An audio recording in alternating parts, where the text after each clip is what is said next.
Good morning students, chemistry की class में आप सभी का स्वागत है। हमारी यूनिट चल रही है बीएससी पार्ट थर्ड ईयर की second unit metal ligand bonding in transition metal complex, और इसके अंदर हमारा टॉपिक चल रहा था जो ऑक्टाइडल कॉम्प्लेक्स कंपाउंड है उसके मैग्नेटिक प्रॉपर्टीज किस प्रकार से ज्ञात की जाती है। क्वेश्चंस की बात कर रहे थे, हम यहाँ पर सॉल्व कर रहे थे कि मैग्नेटिक प्रॉपर्टीज किस प्रकार से हम ज्ञात करते हैं। ठीक है, अनेक एग्जाम्पल लिए हमने, 7-8 एग्जाम्पल हम सॉल्व कर चुके हैं। ठीक है, आज और भी एग्जाम्पल लेते हैं। क्वेश्चन हमारा ये है, हमारा क्वेश्चन है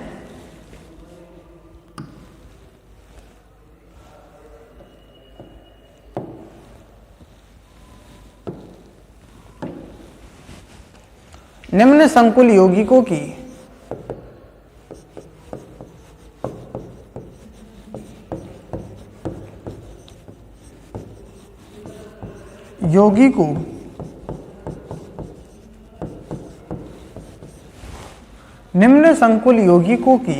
के चुंबकीय आघूर्ण के मान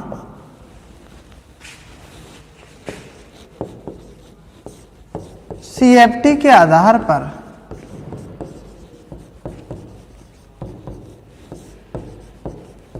ज्ञात कीजिए।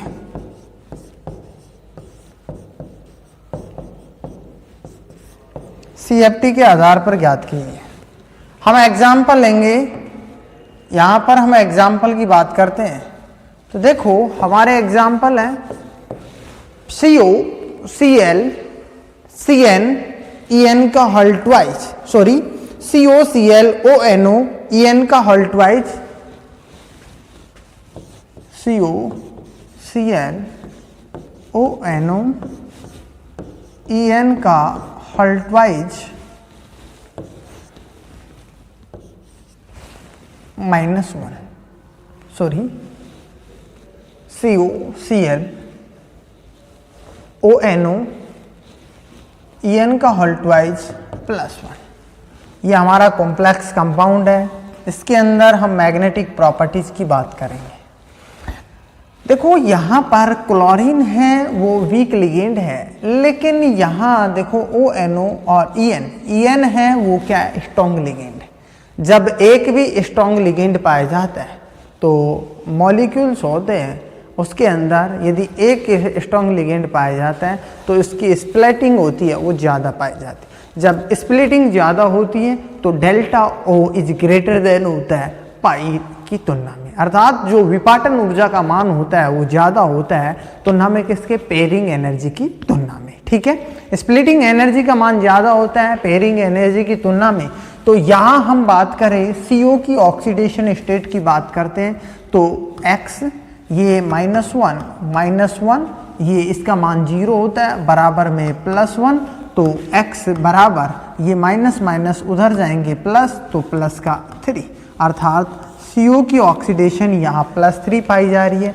जब CO की ऑक्सीडेशन +3 पाई जाती है तो देखो CO की बात करें हम, CO यहाँ इसके हम इलेक्ट्रॉनिक विन्यास की बात करते हैं तो ये 28 पे पाया जाता है, सॉरी 27 नंबर पे पाया जाता है। तो इसका इलेक्ट्रॉनिक विन्यास होता है आर्गन 18 3D और ये 4s। देखो 18 और 2 20 और 7 क्या होता है, 27 होता है। ठीक है, तो ये इसका इलेक्ट्रॉनिक विन्यास पाया जाता है। लेकिन इसकी जो ऑक्सीडेशन स्टेट क्या होती है, CO +3 होती है। जब +3 ऑक्सीडेशन स्टेट होती है तो ये आर्गन 18 और उसके बाद में 3D के अंदर जो इलेक्ट्रॉन्स होते हैं 4s का दोनों इलेक्ट्रॉन निकल जाएंगे तो 4s 0, 3D के अंदर जो इलेक्ट्रॉन रहेंगे वो कितने रहेंगे, 6 इलेक्ट्रॉन रहेंगे। ठीक है, 6 इलेक्ट्रॉन पाए जाते हैं, अर्थात जो ये d ऑर्बिटल होते हैं।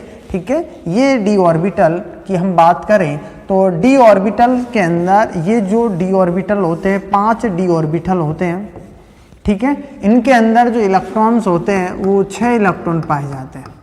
ठीक है, ये 6 इलेक्ट्रॉन इसके अंदर एथिलीन डाइमीन पाया जा रहा है, तो एथिलीन डाइमीन उपस्थित होने के कारण ये स्ट्रॉन्ग लिगेंड फील्ड पाया जाता है इसके अंदर। और ऑक्टाहेड्रल जो कॉम्प्लेक्स कंपाउंड होता है उसके अंदर देखो, इसके अंदर ऑक्टाहेड्रल कॉम्प्लेक्स कंपाउंड के अंदर 3 ऑर्बिटल्स तो यहाँ पाए जाते हैं T2G के अंदर, और 2 ऑर्बिटल्स होते हैं वो EG के अंदर पाए जाते हैं।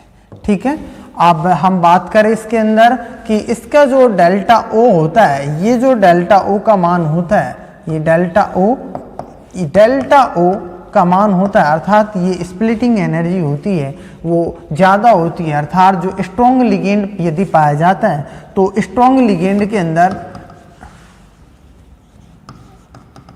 स्ट्रॉन्ग लिगेंड यदि पाया जाता है तो उसके दौरान delta O is greater than होता है पाई। ठीक है, delta O is greater then यदि पाई होता है तो उसके दौरान जो इलेक्ट्रॉन्स होते हैं पहले T2G के अंदर आते हैं, जब T2G फुलफिल्ड हो जाता है तो इलेक्ट्रॉन EG के अंदर स्थानांतरित होते हैं। इस प्रकार से एक एक इलेक्ट्रॉन को हम पहले भरते हैं, ये 6 इलेक्ट्रॉन पाए जा रहे हैं इसके अंदर, तो 6 इलेक्ट्रॉन इस प्रकार से आते हैं। ठीक है, जब सभी के सभी इलेक्ट्रॉन युग्मित अवस्था के अंदर होते हैं, अर्थात किसी मॉलिक्यूल के अंदर सभी के सभी इलेक्ट्रॉन युग्मित अवस्था के अंदर पाए जाते हैं CFT के अकॉर्डिंग, तो मॉलिक्यूल डायमैग्नेटिक होता है।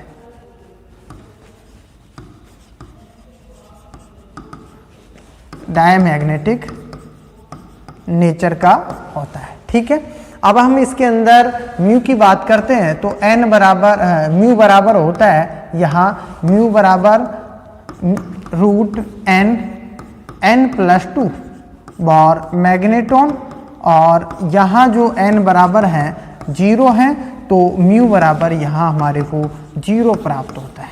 ठीक है, तो ये मॉलिक्यूल होता है वो डायमैग्नेटिक नेचर का होता है। ठीक है, ये कॉम्प्लेक्स कंपाउंड होता है, डायमैग्नेटिक नेचर का होता है, और इसका जो म्यू का मान होता है यहाँ पर 0 प्राप्त होता है। ठीक है, नेक्स्ट हम एग्जाम्पल की बात करेंगे K4FeCN6। देखो, और दूसरा एग्जाम्पल हम लेते हैं K4FeCN6।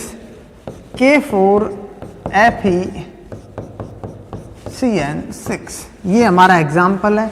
इसके अंदर हम ऑक्सीडेशन स्टेट की बात करते हैं तो देखो यहाँ +4 K4 की +X-6 बराबर 0, और X से बराबर बात करते हैं तो ये -6 +4 इधर -2 उधर जाएगा तो +2, अर्थात Fe की ऑक्सीडेशन स्टेट +2 पाई जा रही है।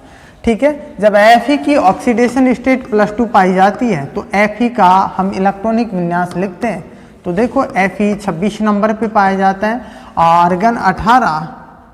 ठीक है, और उसके बाद में 3d6 4s2 इसका इलेक्ट्रॉनिक कॉन्फ़िगरेशन पाया जाता है। Fe की यदि +2 ऑक्सीडेशन स्टेट पाई जा रही है तो उसके दौरान यहाँ जो 3d6 और 4s0 इसका इलेक्ट्रॉनिक कॉन्फ़िगरेशन पाया जाएगा। ठीक है, अब देखो यहाँ पर जो साइनाइड होता है वो स्ट्रॉन्ग लिगेंड होता है, अर्थात स्ट्रॉन्ग लिगेंड फील्ड पाया जा रहा है। जब स्ट्रॉन्ग लिगेंड फील्ड पाया जाता है तो delta O is greater than होता है पाई। जब delta O is greater than pi होता है तो यहाँ हम बात करें ये d ऑर्बिटल होते हैं इसके अंदर, ये d ऑर्बिटल है, d ऑर्बिटल ये 5 d ऑर्बिटल पाए जा रहे हैं, इसके अंदर 6 इलेक्ट्रॉन पाए जा रहे हैं, ये 6 इलेक्ट्रॉन। स्प्लिटिंग देखेंगे ऑक्टाहेड्रल कॉम्प्लेक्स कंपाउंड के अंदर, नीचे T2G जो कि जिसकी एनर्जी का मान कम पाया जाता है, पर होता है EG जिसकी एनर्जी का मान ज़्यादा पाया जाता है। ठीक है, तो यहाँ जो इलेक्ट्रॉन्स होते हैं इस प्रकार से पाए जाते हैं। ठीक है, स्ट्रॉन्ग लिगेंड फील्ड होता है तो इसके अंदर भी ये 6 के 6 इलेक्ट्रॉन यहाँ पर पाए जाते हैं। ठीक है, ये क्या होता है यहाँ पर, ये डेल्टा O होता है। ठीक है, ये डेल्टा O होता है। इसके अंदर हम बात करें सभी के सभी इलेक्ट्रॉन यदि पेयरिंग के रूप में पाए जाते हैं, ये तो ये भी क्या होते हैं, डायमैग्नेटिक नेचर का होता है। ठीक है, डायमैग्नेटिक नेचर का होता है। और मॉलिक्यूल के अंदर म्यू की बात करते हैं, म्यू बराबर होता है n N+2 बॉर मैग्नेटॉन, ठीक है। और यहाँ n बराबर होता है 0, अनपेयर इलेक्ट्रॉन 0 होते हैं तो म्यू बराबर हमारे को 0 प्राप्त होता है, ठीक है। अर्थात इसके हमने चुंबकीय आघूर्ण की बात की है, ठीक है। तो देखो हमने इसके अंदर ये दो एग्जाम्पल लिए हैं और दोनों एग्जाम्पल को हमने सॉल्व किया है। दोनों डायमैग्नेटिक नेचर के हमारे को प्राप्त होते हैं और इसके अंदर ये दोनों एग्जाम्पल है डायमैग्नेटिक नेचर के प्राप्त हो रहे हैं और दोनों का जो म्यू का मान है वो 0 प्राप्त हो रहा है और दोनों ही स्ट्रॉन्ग लिगेंड फील्ड के अंदर पाए जा रहे हैं, ठीक है। इन सब की हमने डिस्कस किया है, ठीक है। आगे हम नेक्स्ट टॉपिक की बात करेंगे अगली क्लास के अंदर। Thank you.